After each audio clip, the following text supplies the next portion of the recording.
ചേട്ടാ എവിടുന്നാ വരുന്നത്? ഞങ്ങൾ പാലക്കാട്. ഇന്നലെ വന്നോ? ഇന്നലെ വന്നിട്ട് ഫുള്ള് ബ്ലോക്കായിരുന്നു. എത്താൻ വഴിക്കെന്ന് പറഞ്ഞപ്പോൾ ഞങ്ങളിവിടെ അടുത്ത് ഒരു ഷെഡിൽ താമസിക്കുന്ന ഒരവസ്ഥ ഉണ്ടായത്. ഞങ്ങൾ ഇന്ന് വൈഎസിനെ കണ്ടിട്ട് പൂളിൽ വന്ന രീതിക്ക് ഇവിടെ നിൽക്കുകയാണ്. നിങ്ങൾക്ക് പാർട്ടിക്കാരാണെന്ന് എനിക്കറിയാം, പക്ഷേ ഇത്രമാത്രം ഒരു വൈകാരികമായ അടുപ്പം എന്തുകൊണ്ടോ വി എസിനോട്? വി എസ് എന്ന് പറഞ്ഞു കഴിഞ്ഞാൽ കേരളത്തിലെ എല്ലാവർക്കും, പാർട്ടിക്ക് അപ്പുറത്തേക്ക് എല്ലാവർക്കും ഒരു വൈകാരികമാണ്. കമ്മ്യൂണിസ്റ്റ് പാർട്ടിയെ ഇന്ന് കേരളത്തിലിങ്ങനെ ഉയർത്തെഴുന്നേൽപ്പിക്കാനുണ്ടാക്കിയുള്ളൊരു പ്രധാനപ്പെട്ട ഒരാളാണ് സഖാവ് വി എസ്. സ്വാഭാവികമായിട്ടും വി എസ് നമ്മെ വിട്ടു പിരിയുമ്പോൾ അദ്ദേഹത്തിന് ഒരു അന്ത്യഭ്യാജം അർപ്പിക്കുക എന്നുള്ളത് എല്ലാ കമ്മ്യൂണിസ്റ്റുകാരെ പോലെയും എൻ്റെ ഒരു അവകാശമാണ്. അതിന് വേണ്ടിയിട്ടാണ് ഞങ്ങൾ ഇത്രയും ദൂരത്ത് എത്തിയിട്ടുള്ളത്. ഞാൻ ചേർത്തലയാണ്. എൻ്റെ ഒരു ഉദയഭാനു CPML-ൻ്റെ ആളാണോ? CPIML റെഡ് ഫ്ലാഗിൻ്റെ സ്വീകരണം റീത്ത് വയ്ക്കണം. നിങ്ങൾക്ക് CPM-നോട് എല്ലാ കാര്യത്തിലും അഭിപ്രായം ഐക്യമുള്ള ആളല്ല, എന്നിട്ട് എന്തുകൊണ്ടാണ് വി എസിനോടൊരിത്? ഇടതുപക്ഷ സംഘടനയാണല്ലോ കമ്മ്യൂണിസ്റ്റ് പ്രസ്ഥാനത്തിൻ്റെ ആദ്യ പഥികയിൽ ഒരാളാണ്. ആദ്യം പതാക പിടിച്ച് ചെങ്കൊടി പിടിച്ച നേതാവാണ്.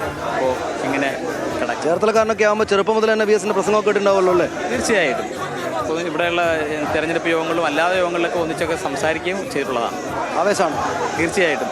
ഞങ്ങളുടെ വികാരമാണ് കമ്മ്യൂണിസ്റ്റ് പ്രസ്ഥാനത്തിൻ്റെ. എവിടുന്നാ വരുന്നത്? Kannur Madayi party local committee മെമ്പറും കൂടിയാണ്. വി എസിനെ അവസാനമായി ഒന്ന് കാണണം എന്നുള്ള അതിയായ ആഗ്രഹം കൊണ്ടാണ് ഇന്നലെ വൈകിട്ട് വിട്ടതാണ് കണ്ണൂരിൽ നിന്ന്. എന്താ വി എസിനോട് ഇങ്ങനെ നിങ്ങളുടെ നേതാവ് നിലക്ക് മാത്രമാണോ?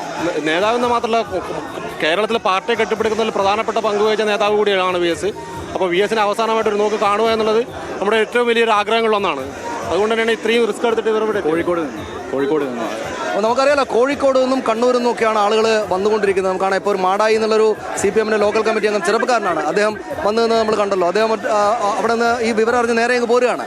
അപ്പോൾ വി എസിനോട് തൻ്റെ അന്ത്യാഭിവാദ്യങ്ങൾ അറിയിക്കുക എന്നത് വളരെയേറെ പ്രധാനപ്പെട്ട ഒരു കാര്യമാണ്. അത് എൻ്റെ അവകാശമാണ് എന്നാണ് കണ്ണൂരിൽ നിന്ന് സഖാവ് പറഞ്ഞത്. അപ്പോൾ ഇപ്പോൾ സംസാരിച്ച ഒരാളെ കണ്ടില്ല, അദ്ദേഹം CPI-ML-ന്റെ മാവോയിസ്റ്റ് സംഘടനയുടെ പ്രവർത്തകനാണ്. അദ്ദേഹം ചേർത്തലക്കാരൻ തന്നെയാണ്. പക്ഷേ ഞങ്ങളുടെ കമ്മ്യൂണിസ്റ്റ് പ്രസ്ഥാനത്തിൻ്റെ ആദ്യ പഥികനാണ് എന്ന് അദ്ദേഹം പറയുന്നത് കേട്ടില്ല. അതായത് ചില മനുഷ്യർ വളരെ വൈകാരികമായിട്ടാണ് പ്രതികരിക്കുന്നത്, ചില മനുഷ്യർ രാഷ്ട്രീയമായിട്ടാണ് കാര്യങ്ങൾ കാണുന്നത്. എങ്ങനെ കാണുന്ന ആളുകൾക്കും ഈ 102 വർഷക്കാലം ജീവിച്ച് ഇപ്പോൾ അന്തരിച്ച ആ പ്രധാനപ്പെട്ട നേതാവ് അങ്ങേയറ്റം പ്രധാനപ്പെട്ട ആളാണ് എന്നതാണ് ഏറ്റവും നമുക്ക് മനസ്സിലാക്കാനാകുന്ന കാര്യം. ഇവിടെ DC ഓഫീസിൻ്റെ ജില്ലാ കമ്മിറ്റി ഓഫീസിന് മുന്നിലേക്ക് 2 വശത്തേക്കും ആളുകളെ ആക്കിയിട്ട് വാഹനങ്ങൾ വല്ലതും വരാനുണ്ടെങ്കിൽ അതിനുള്ള സ്പേസ് ഒഴിക്കാൻ വേണ്ടിയിട്ട് ഇവർ പെടാപ്പാട് പെടുന്നുണ്ട്. പക്ഷേ നമുക്ക് കാണാം, ഇവിടെ ഈ റോഡ് അടഞ്ഞു കഴിഞ്ഞു. ഇപ്പോൾ തന്നെയും ആളുകൾ വല്ലാത്ത തോതിൽ റോഡ് അടഞ്ഞ രീതിയിൽ അവിടെ നിൽക്കുകയാണ്. നമുക്ക് ഇങ്ങോട്ട് ആളുകളോട് ഇതൊക്കെ ചെന്ന് ചോദിക്കാം. അവിടെ ചേട്ടാ എവിടുന്നാ വരുന്നത്? വയനാട്ടിൽ. എങ്ങനെ വന്നു? ബസ്സിന് വന്നു. കൊയിലാണ്ടി 14 ആളുണ്ട്. കൊയിലാണ്ടി കാസർഗോഡ് ചെറുവത്തൂർ നിന്ന്. എങ്ങനെ വന്നു കാസർഗോഡ് നിന്ന്? ബസ് സ്പെഷ്യലാക്കിയിട്ട് വന്നിട്ടുണ്ട്. കുറേ പേരുണ്ടോ? നമ്മുടെ ബസ്സിന് 30 പേരുണ്ട്, കയ്യൂർ 41 പേരുണ്ട്. പിന്നെ കാസർഗോഡ് ഒരു KSRTC ബസ് ഫുള്ളായിട്ട് വന്നിട്ടുണ്ട്. ചെറുവത്തൂർ പഞ്ചായത്തിൽ കിഴക്കേ സ്ഥലത്ത് വരുന്നതാണ്. അവിടെ നമ്മൾ സഖാവ് പണ്ട് നമ്മൾ വായനശാല ഉദ്ഘാടനം ചെയ്തിട്ടുണ്ടായിരുന്നു. അവർ സ്നേഹം നമുക്കിപ്പോൾ ഉണ്ട്. അതുകൂടെ ഇതേക്കൂടെ നമ്മളടുത്തേക്ക് ഇങ്ങനെ അവിടെ നിന്ന് TV കണ്ടാൽ പോരായിരുന്നു? എന്തിനാ ഇങ്ങനെ യാത്ര ചെയ്ത് വന്നത്? നമ്മുടെ സഹകരണം TV കണ്ടാൽ പോരല്ലോ. TV നമ്മൾ ഒരുപാട് കാലം കണ്ടതാണ്. സഹകരണം ഒരുപാട് നേരിട്ടാണ്. അവസാനം നേരിട്ട് കണ്ടേ പറ്റൂ. അതുകൊണ്ട് ഇത്രയും ദൂരം വന്നത് നമ്മൾ. അന്ത്യാഭിവാദം നേരിട്ട് അർപ്പിക്കണമെന്നൊരു ആഗ്രഹമുണ്ട്. ജനങ്ങൾക്ക് വേണ്ടി പോരാടിയ സഖാവാണ് വി എസ് അച്യുതാനന്ദൻ. അത്തരം മനസ്സാൽ ഇതിപ്പോൾ നിങ്ങളുടെ CPM-ന്റെ നേതാക്കളെല്ലാം അങ്ങനെയല്ലേ? പക്ഷേ വി എസിനോടുള്ള സ്നേഹം കൂടുതലുള്ള കാര്യം എന്താ? എല്ലാവരും നമ്മളൊക്കെ എല്ലാ സഹാക്കളും സ്നേഹമുണ്ട്.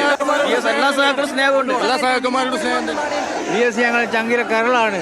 വി എസിന് അത്രയധികം ഇഷ്ടപ്പെടുന്നത് കൊണ്ട് നമ്മൾ തലശ്ശേരിയിൽ നിന്ന് വരുന്നതാ. പാലക്കാട് ആലത്തൂർ. ഇന്നലെ പുറപ്പെട്ടോ? ഒറ്റക്ക വന്നേ? ഇന്ന് 2 ആളുണ്ട്. എന്താ വരാൻ തോന്നിയത്? പ്രത്യേകിച്ചൊന്നുമില്ല. പാലക്കാടിൽ എപ്പോഴും വി എസ് ഒരു വികാരമാണല്ലോ. അദ്ദേഹം ഉയർത്തിപ്പിടിച്ച നിങ്ങളുടെ നേതാവാണ് വി എസ്. അവിടെയാണല്ലോ അദ്ദേഹത്തിന്റെ പ്രവർത്തനം. കമ്മ്യൂണിസ്റ്റ് പാർട്ടിയുടെ നേതാവാണ്. പക്ഷെ പാലക്കാടിലെ എപ്പോഴും സ്വീകരിച്ചിട്ടുള്ള ഒരു ചരിത്രമുണ്ട്. പ്രത്യേകിച്ച് ആലത്തൂരിൻ്റെയൊക്കെ മണ്ണിൽ അദ്ദേഹം ഉയർത്തിപ്പിടിച്ചിട്ടുള്ള. പിന്നെ ഞാനൊരു കലാകാരനും കൂടിയാണ്. കലാകാര ക്ഷേമനിധി അദ്ദേഹത്തിന്റെ കാലത്താണ് രൂപാന്തരപ്പെട്ട് വന്നത്. അതുപോലെ തന്നെ ചേട്ടാ എവിടുന്നാ വരുന്നത്? അദ്ദേഹം സംഘാടകപ്പെട്ടു. ആളുകള് വലിയ തോതിൽ അത് തന്നെയാണ് സനീഷ്. വിവിധ ജില്ലകളിൽ നിന്ന് ഇനി സംസ്ഥാനത്തു നിന്ന് പുറത്തുനിന്ന് വരെ ആളുകൾ എത്തുന്നു. അത്രയ്ക്കുണ്ട് ആ നേതാവിന്റെ മാഹാത്മ്യം എന്നത് തന്നെയാണ് അത് വ്യക്തമാക്കുന്നത്.